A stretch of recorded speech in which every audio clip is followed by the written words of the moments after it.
Antipodes, Chapter 19, Part 3. Jigsaw entered the dark passageway at a trot, and was delighted at what he found.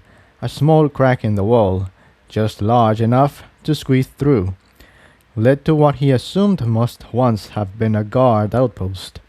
Swords and shields lined the wall, but Jigsaw only had eyes for one item.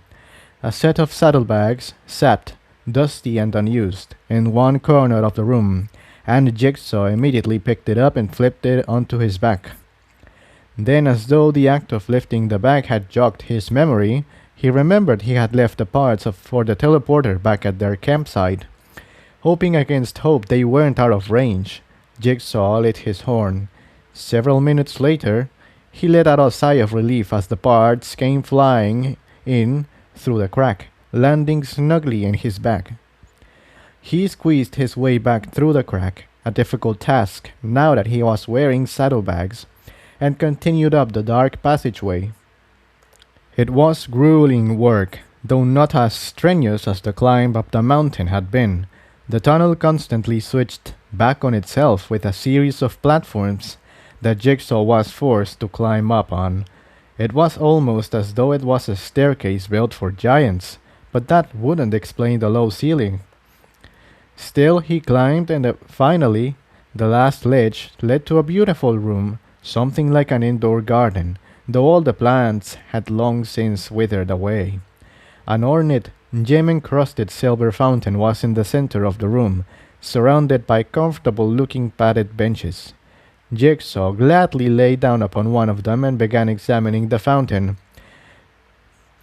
It was covered in a thick layer of dust, making it clear that it hadn't been used in a very long time.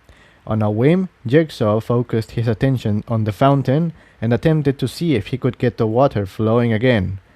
The fountain glowed faintly with blue light, and sure enough, Jigsaw could sense a collapsed section of pipe a few feet under the statue. He smiled. It had been quite a while since he had repaired the pipe system. He closed his eyes, and the glowing around his horn intensified. He could feel the pipe swelling, repairing itself as ordered by his magic. Finally, when he was done, he opened his eyes, expecting to see a cascade of water flowing from the fountain.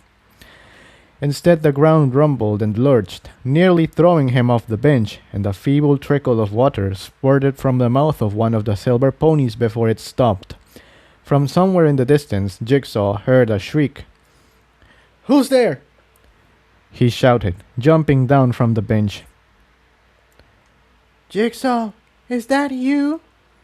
came a voice Jigsaw recognized instantly. It was Antimony. From behind the fountain came a silvery gray unicorn, her cutie mark of a beaker stark in the light from Jigsaw's horn. Jigsaw stared for several seconds, jaw slack. Then he spoke in a disbelieving monotone. "I must be dreaming. I fell asleep on this bench and now I'm dreaming. It's the only logical explanation." "Jigsaw, it's not a dream," chuckled Antimony. "I'm standing right here." She never got to finish her sentence. From the darkness behind her, a gigantic shape began to emerge. Jigsaw recognized it immediately. "Look out!" he cried. Antimony whirled around just in time to see an enormous, snake-like creature slide out of the darkness. It was at least 8 times the size of Jigsaw, and its body was covered in sores, which appeared to be oozing a silvery substance. "Oh God, this is Jigsaw, help me!" shrieked Antimony. Jigsaw couldn't move. He couldn't believe what he was seeing. He had relived this moment over and over again in his dreams and while awake, thinking what he could have done differently, but now that it was happening again, he was too afraid to act. "I don't understand," he called, tears beginning to stream down his face. "Why is this happening? What?" His words were cut off by the roar of the snake creature, which struck its rotten head down onto the silvery gray pony, sinking its horrible yellow and black fangs deep into her side. Antimony cried in pain and terror. Jigsaw let out a strangled scream as the creature whipped its head from side to side, tearing a bloody chunk out of Antimony. The horrible fangs slid out of her side with a sickening squelch. The force of the snake's violent undulations tossed Antimony's lifeless body to the floor, and she skidded to a halt at his feet. The snake began to eat the chunk of antimony it had turned out with horrible crunches and slurps. Jigsaw stared down at her, gasping for breath, not understanding what had just happened. The snake creature stared at him with piercing green eyes for just a moment before it faded away. Jigsaw lowered his head to Antimony's and began to sob into the safe fur of her mane. Then, with an odd, jerking twitch, Antimony's body moved. Jigsaw backed away quickly. Something was wrong. Antimony stood up, leaning slightly to her left, opposite where the chunk of flesh had been torn out. When she opened her eyes, Jigsaw was shocked to discover they were featureless silver discs. "The first of many," it said, in an alarmingly casual tone. "You're not Antimony," Jigsaw said, taking another step back. "Of course not," it hissed. "I am the truth." "What do you mean?" Jigsaw said. Tears were still streaming down his face. "I am what you are too afraid to face," said the thing. "I am representative of all those who have died for you." Jigsaw didn't respond. He felt as though his throat had swollen shut. "What's the matter?" the thing said mockingly. Without warning, it was directly in front of him, shouting into his face. "Afraid to act?" It took a step back and began to pace back and forth in a horrible parody of Antimony's gait. "Poor little Jigsaw, so detached, so intellectual, always top of your class. Poor pitiful Jigsaw, who suffered a loss so early in life. One wonders if you feel anything at all." "Of course I do," Jigsaw said, exerting a massive effort to keep his voice from cracking. He attempted to blink away his tears with no success. "And yet you stood there and watched her die again," it retorted. "Tiptoe wonders sometimes, you know. She wonders if you really do love her. If you even can love anymore. And who could blame her? Not I, certainly. What do you want?" Jigsaw asked, emotion creeping back into his voice, causing it to quaver. He couldn't keep up the facade any longer. The thing appeared to stop for a moment as if to think of how to respond. Then it said, "To illuminate that which is too often left in the dark." With that, the thing's form abruptly changed to that of Tiptoe's. "Stalliongrad died to save you," it said in a perfect imitation of Tiptoe's voice, though without any trace of her signature kindness. "You let an entire city perish, rather than simply sacrifice yourself. You were too afraid to act." It began stalking steadily closer as it spoke. "Your quest is futile, you know. What exactly is it you hope to achieve? To reassemble the broken goddesses? They are a relic of an age long since forgotten. It's only a matter of time until I end up like her." With that, the thing's neck jerked sharply to the side, and with a sickening crunching sound, it collapsed to the ground. Legs and wings splayed at impossible angles. "All that you will accomplish is to kill the world that much faster. You're wrong!" Jigsaw shouted, his voice sounding hoarse and unfamiliar to him. "You've been saying that I sit back and let others die for me. Then you tell me I should give up? That doesn't make any sense." As he spoke, his crying intensified, though he had no idea why. The thing stood up and stared at Jigsaw, as if inviting him to continue. "You don't know the truth. You only know how to tell convincing lies. I'm doing this right now so no pony ever has to die for me again." His sadness and confusion were beginning to turn into anger. His horn began glowing so brilliantly blue that he felt as though he could almost see through the tiptoe thing, which bore a look of terror on its face. And don't you ever tell me I don't love tiptoe. I'm done with taking things lying down. Never again am I going to sit back while things like you terrorize what I love. Jigsaw finished the sentence, shouting, the cords in his neck taut with anger. The thing sighed, almost as if it had been waiting a very long time for this, then stared at Jigsaw intently.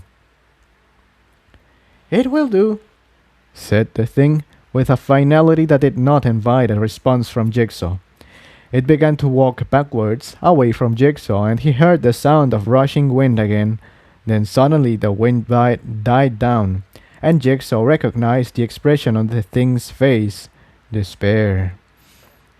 It stood, staring at him for a long time before it finally spoke. Antimony wants you to be happy, it said, so softly that Jigsaw almost didn't catch it. The expression on its face showed the same despair, though it seemed now to be tinged with a touch of regret. Then with that, the rushing wind picked up again, and the thing was gone. Jigsaw collapsed onto the bench, fresh tremors of fright and sadness shooting through his body.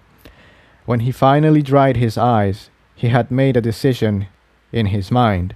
He would find Incendia and Tiptoe. They had been apart far too long. He didn't have the chance to get up, however, because at that moment the fountain erupted. Without warning, water began gushing through the fountain at such high speeds it sprayed the walls and floors. Jigsaw was so taken aback that he was washed off his bench by a jet of water from an ornate golden Pegasus. Spluttering, he ignited his horn and ran to the base of the fountain, touching his horn to it. He understood what was about to happen only moments before it did. The floor around the fountain cracked, and with one final jet of water, the fountain crashed down, pulling Jigsaw with it. He jumped into the fountain, acting purely on instinct, which proved life-saving when they collided with the floor below with a sound like a small explosion. The water softened the impact enough that Jigsaw avoided collision with the hard metal walls of the fountain. He climbed out of the basin, gasping for air, and was surprised to see a very shocked Incendia gawking at him. What just happened? She asked, her eyes wide. Never mind the fountain, Jigsaw said, his voice hard with determination. We have to find Tiptoe. The authority in his voice kicked Incendia into action. Right, she said. Any ideas where to look? Jigsaw glanced around the room. Where did you come in? Incendia gestured to the door directly behind her with her horn. Then we should probably check that door, Jigsaw said, gesturing to the door in the back left corner of the room, opposite to where Incendia had come out. They cantered over to it without another word. Jigsaw's horn began to glow, but the door wouldn't budge. It's locked, he said, peering at the keyhole. I think I can figure it out. Just give me a few minutes. Oh, just let me do it, Incendia said, sounding somewhat exasperated as she stepped between Jigsaw and the door. Her horn cast its familiar orange light, and the door blew apart in a flash of fire. They heard a scream come from the other side, and Jigsaw rushed inside. Tiptoe, Tiptoe, is that you? Jigsaw shouted in alarm. His head whipped back and forth frantically until he saw her, standing up about 20 feet away. He took off towards her at a gallop at the same time as she did.